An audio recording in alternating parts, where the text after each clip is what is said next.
नमस्कार, आप देख रहे हैं आपका अपना चैनल भिवानी हलचल और खबरों के संग में मैं हूं मनोज कुमार। आइए सबसे पहले डालते हैं नजर आज के हेडलाइंस पर।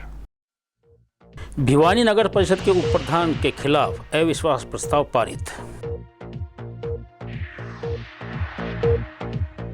एनएचएम कर्मचारियों ने सरकार की सद्बुद्धि के लिए किया सुंदरकांड पाठ।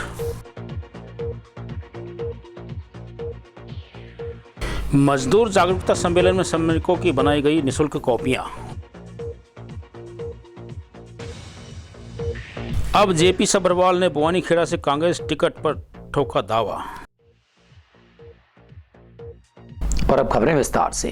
भिवानी नगर परिषद के उप प्रधान सत्येंद्र मोर के खिलाफ अविश्वास प्रस्ताव बहुमत से पारित हो गया। विश्वास प्रस्ताव बैठक में 32 में से 28 पार्षद उपस्थित हुए और सभी पार्षदों ने उप प्रधान के खिलाफ अविश्वास प्रस्ताव का समर्थन किया। एसडीएम की मौजूदगी में हुए गुप्त मतदान में सभी पार्षदों ने पर्ची के माध्यम से अपना वोट डाला। एसडीएम हरबीर सिंह ने कहा कि अभी नए उप प्रधान चुनने की कोई तारीख निश्चित नहीं की गई है।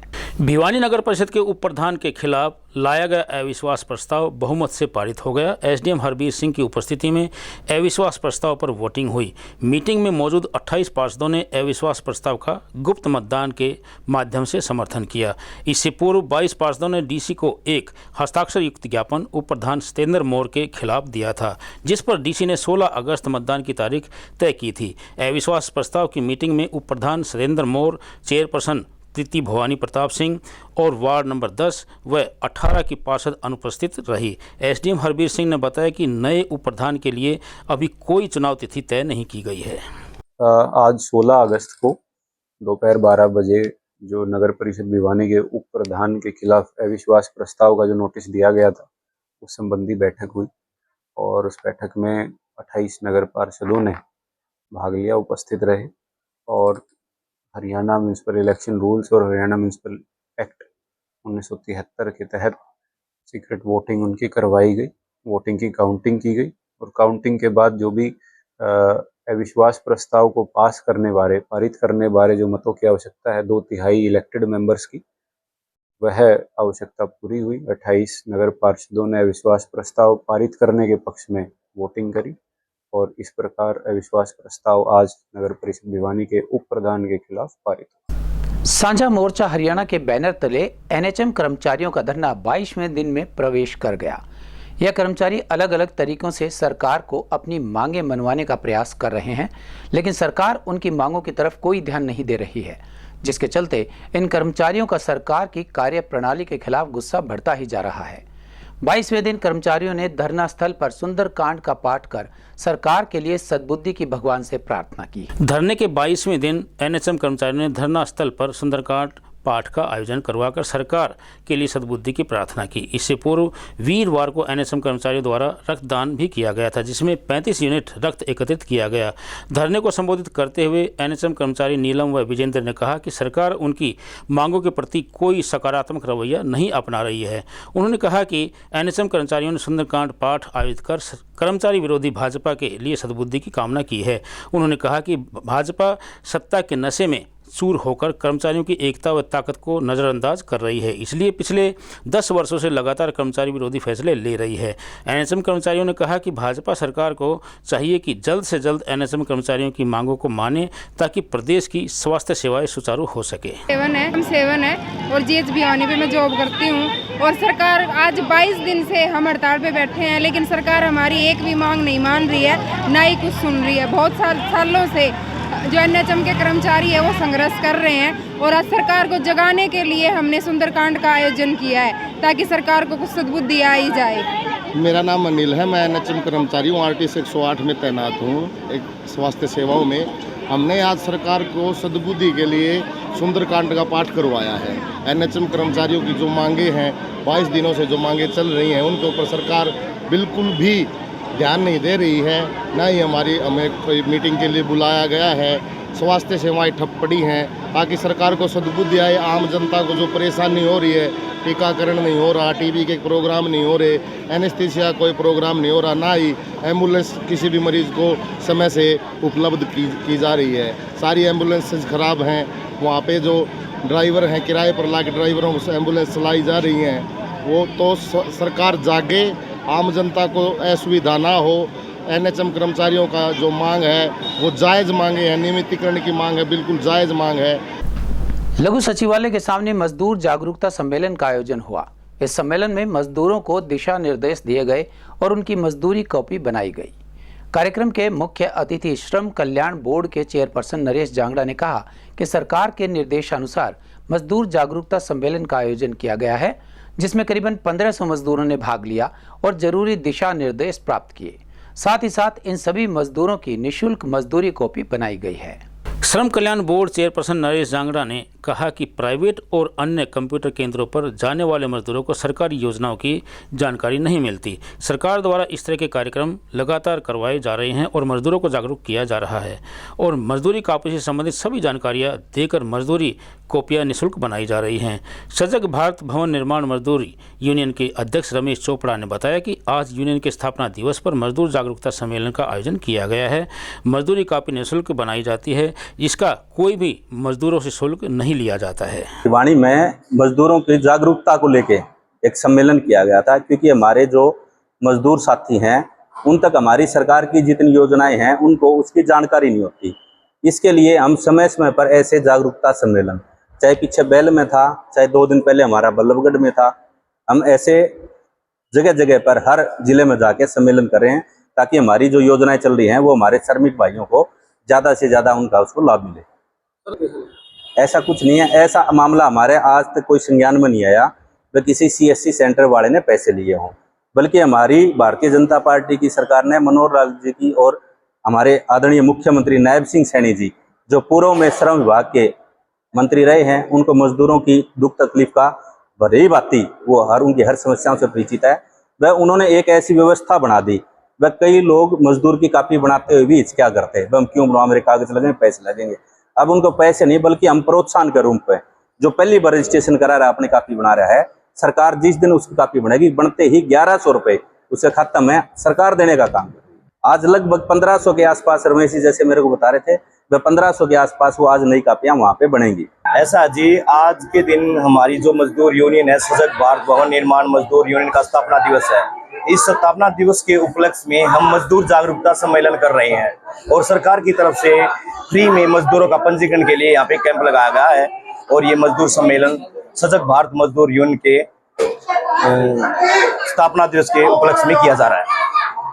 ऐसा है जी, सरकार कैंप लगाती है, पीछे बैल में भी लगा था और सरकार समय समय पर कैंप लगाती है और फ्री ऑफ कॉस्ट मजदूरों की कॉपी बनाई जाती है और इस उपलक्ष्य में यहाँ भी एक कैंप लगाया गया है, सरकार की तरफ से लगाया गया है। सरकार के कर्मचारी बैठे हैं यहाँ पे। मीडिया के माध्यम से एक बात और कहना चाहूँगा, हमारे जो माननीय मुख्यमंत्री नायब सिंह सैनी जी हैं, वो हमारे पहले जो खट्टर सरकार थी उसमें लेबर मंत्री होते थे, लेकिन लेबर मंत्री पीछे हमारे ऐसे ऐसे कैंप लगाए थे और अब भी मैं उनसे प्रार्थना करूंगा, गांव-गांव कैंप लगाने की बजाय ब्लॉक स्तर पे कैंप लगाए जाएं। गांव-गांव तो पॉसिबल नहीं हो सकता, ब्लॉक स्तर पे पॉसिबल हो सकता है। अगर ब्लॉक स्तर पे पॉसिबल हो जाए, ये कैंप लग जाएं, तो ये जो आपने मेरे क्वेश्चन पूछा था, CSC वाले पैसे लेते हैं, पैसे का सिस्टम ही खत्म हो जाएगा जब मजदूरों की फ्री में सुविधा मिलेगी। शिक्षा, स्वास्थ्य और रोजगार से संबंधित सभी विकास कार्य करने का दावा करते हुए पूर्व जिला शिक्षा अधिकारी जयप्रकाश सब्रवाल ने भवानीखेड़ा हलके से कांग्रेस पार्टी के टिकट की मांग की है। उन्होंने कहा कि वे हलके के सभी गांवों का दौरा कर लोगों की समस्याएं सुन रहे हैं, उन्हें लोगों का पूर्ण समर्थन मिल रहा है और उनकी समस्याओं का समाधान करने की वो पूरी कोशिश करेंगे। पूर्व जिला शिक्षा अधिकारी जयप्रकाश सब्रवाल ने दावा किया कि अगर कांग्रेस पार्टी उन्हें भवानीखेड़ा हलके से टिकट देती है तो वे स्वास्थ्य, शिक्षा, रोजगार संबंधित सभी विकास कार्य करवाएंगे। उन्होंने बताया कि भवानीखेड़ा हलके के सभी गांवों में वे दौरा कर रहे हैं, जिनमें वह लोगों की समस्याएं सुन रहे हैं और लोगों से कांग्रेस को समर्थन की अपील कर रहे हैं। वहीं ग्रामीणों ने बताया कि पूर्व व वर्तमान विधायकों ने सरकारों द्वारा जो पॉलिसी लाई जाती थी उनमें शिक्षा, स्वास्थ्य, रोजगार का बाजारीकरण किया है। वहीं उन्होंने बताया कि स्वास्थ्य के अभाव में जनता पिस रही है और बेरोजगार में तो हरियाणा नंबर 1 है। आज का मेरा प्रोग्राम जमालपुर, भवानीखेड़ा, धनाना, चांग और केड़ंगा और खर्क में मेरा आखिरी प्रोग्राम होगा। तो मेरा जनसंपर्क अभियान है, मैं डोर टू डोर चल रहा हूं और मैं 1 अगस्त से लगातार भवानीखेड़ा हल्के के प्रत्येक गांव में जा रहा हूं और लगभग मैंने गांव को कवर कर लिया है। और प्रत्येक लोगों से मैंने बात की है, उनकी समस्याएं सुनी हैं और मैंने उनको समस्या का समाधान के लिए मैं यहाँ से कांग्रेस के लिए एक प्रार्थी हूँ। मैंने मेहनत की है, समाज के लिए काम किया है। समस्या सबसे बड़ी तो ये है कि आप किसी भी गली में जाते हो तो आपको गलियां नजर आ जाएंगी। कोई पानी की बात करे तो पानी की तो बहुत बड़ी किल्लत है, बेरोजगारी है। बोले कि हमारे बच्चे हैं खाली बैठे हैं, वो गलत रास्ते के में जाने को तैयार बैठे हैं, माँ बाप बड़े उनसे डरे हुए हैं कि हमारे बच्चे क्या करेंगे। तो ये गांव के जो बेरोजगार जो युवक हैं, वो बहुत बड़ी प्रॉब्लम है। उनसे बड़ी समस्या आज के दिन और कोई नहीं है। काम तो मैं आज से जो चल रहा है मेरा लगातार, मैं पिछले अप्रैल 22 में रिटायर हुआ था, 30 अप्रैल 22 को, और उस रिटायरमेंट के बाद से ही मैं पूरे फील्ड में भवानीखेड़ा हल्के में काम कर रहा हूँ। लोगों से मेरे 30 अप्रैल 22 से लगातार मैं फील्ड में हूँ, लोगों से मिल रहा हूँ, मुलाकात कर रहा हूँ। लगभग सभी गांवों में मेरे वर्कर हैं, मेरे लिए काम कर रहे हैं और मेहनत कर रहे हैं। और उनको मैं ये भी आश्वासन दे रहा हूँ कि भाई मैं, यदि आप मेरे को विधायक बनाते हो, आप मेरे लिए पूरा तन मन धन से आपने मेहनत करनी पड़ेगी। और यदि मेहनत करोगे और मैं विधायक बना तो मैं लगभग उन समस्याओं के बारे में जानता हूँ जो हमारे समाज में बहुत ज्यादा कुरीतियां फैली हुई है। मेरा तो एक ही उद्देश्य है, मैं बहुत सारे बड़े वादे नहीं करता, मैं केवल एक ही वादा करता हूँ, शिक्षा उपलब्ध करवा दी जाए बच्चों को, हमारे नौजवान साथियों को शिक्षा उपलब्ध करवा दी जाए फ्री में। तो वही एक ऐसी चीज है जिसके माध्यम से हमारा परिवार, हमारा समाज, हमारा राज्य, हमारा देश उन्नति कर सकता है। तो मेरा तो एक ही उद्देश्य रहेगा कि शिक्षा को बढ़िया तरीके से बढ़ावा दिया जाए, कोशिश की जाए उनको आसानी से शिक्षा मिल जाए। पढ़ा लिखा इंसान ही समाज की सेवा को समझ सकता है, समाज के दुख तकलीफ को समझ सकता है। एक बात सुनो, ये वही भारत देश है जिसमें हमारे बच्चे इंजीनियर, डॉक्टर, वैज्ञानिक, IAS, HCS बड़े बड़े पदों पर 0 पैसे में पढ़ा करते थे, 0 पैसे में। आज क्या ये गरीब मिडिल क्लास और किसी भी समाज का गरीब बालक क्या पढ़ सकता है इतने ज्यादा पैसे में, जो 50 लाख 80 लाख करोड़ों रुपए फीस कर दिए? क्या मिडिल क्लास का आदमी ये शिक्षा प्राप्त कर सकता है? इसलिए इनकी यही आवाज है, यही सोच है कि हमारा समाज, हमारा जो गरीब तबका, किसी भी समाज का गरीब आदमी भी शिक्षा जब ग्रहण कर सकता है। आज जो गवर्नमेंट की पॉलिसी है, शिक्षा का जो बाजारीकरण कर दिया गया, स्वास्थ्य का बाजारीकरण कर दिया गया, रोजगार का बाजारीकरण कर दिया, शिक्षा, स्वास्थ्य और रोजगार। आज लोगों को शिक्षा जो है वो खरीदनी पड़ रही है, पैसा दे करके लोग खरीद रहे हैं, स्वास्थ्य को पैसा दे करके लोग खरीद रहे हैं। तो ऐसे तो गरीब आदमी मर जाएगा। तो मैं चाहता हूं कि हाई कमान से ये मेरी गुजारिश है कि इन जैसे शिक्षित, इन्हीं को नहीं, हरियाणा के अंदर ही नहीं, पूरे देश के अंदर शिक्षित लोगों को आगे बढ़ने का मौका मिलेगा तो वो ही शिक्षा और स्वास्थ्य और रोजगार के अंदर सुधार कर सकता है। सुंदरवाल साहब को टिकट दिया जाए और इनको बहुत मेहनती और शिक्षित व्यक्ति हैं ये, क्योंकि शिक्षा के बारे में इनको जानकारी है और गरीबी के बारे में इनको जानकारी है। तो ये गरीब आदमी की अच्छी तरह से ये उसके विचार को जान सकते हैं, उसके बारे में जान सकते हैं, गरीब आदमी में क्या होता है और क्या कुछ करना है। फिर वही बात दूसरी शिक्षा की, इनको शिक्षा के बारे में भी हर एक बात का नॉलेज है। आजकल शिक्षा ही एक ऐसी चीज है, शिक्षा एक वो शेरनी का दूध है कि जो पिएगा वो दहाड़ेगा। तो इनको शिक्षा के बारे में जानकारी है।